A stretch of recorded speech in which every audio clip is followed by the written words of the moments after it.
How did the research help you get a handle on this man that you portrayed?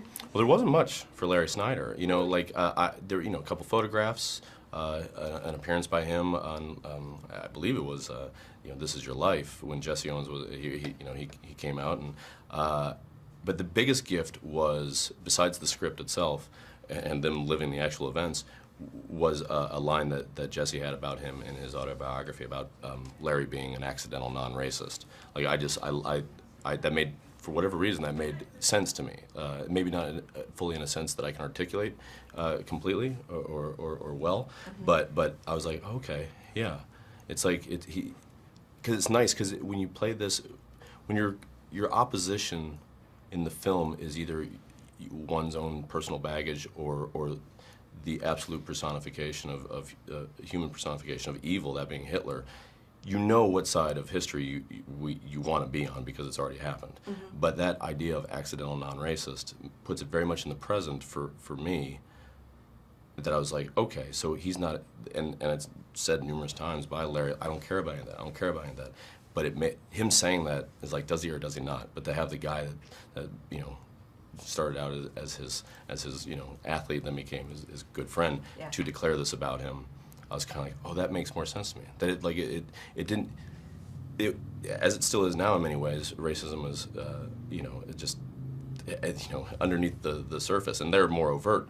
But like, he didn't subscribe to it, but it doesn't mean he still wasn't sort of like, he wasn't saying, just because there were no black people on the Ohio State team, football team at that point, it didn't mean he wasn't not going to coach at that place. He just everybody just kind of was like, he allowed that's really black people to run on his team because he didn't care. Right, right.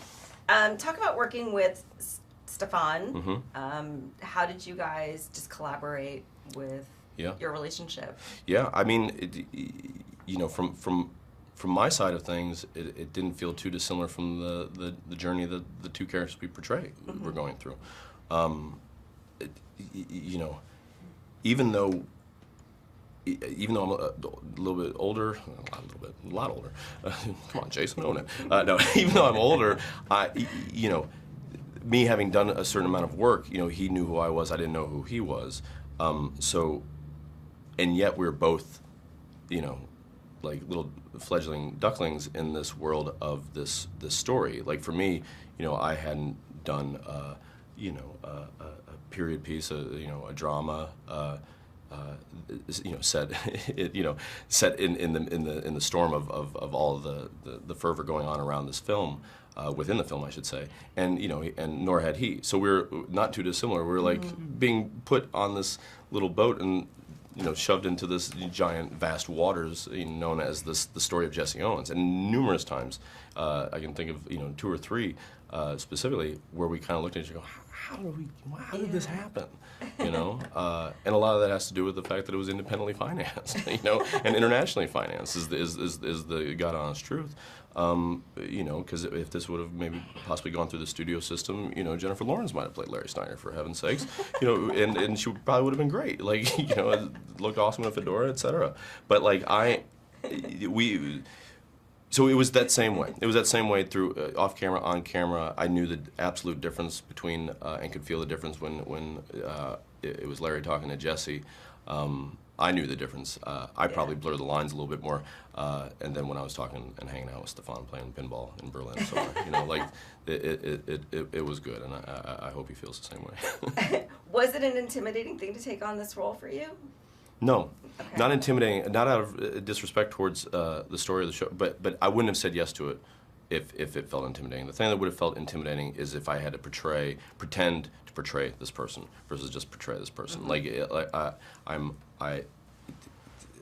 believe if there's a skill that I think I possess, it's or I've tried to teach myself to possess. It's to know to not let what I can't do interfere with what I can do, and it felt like this was something I could do.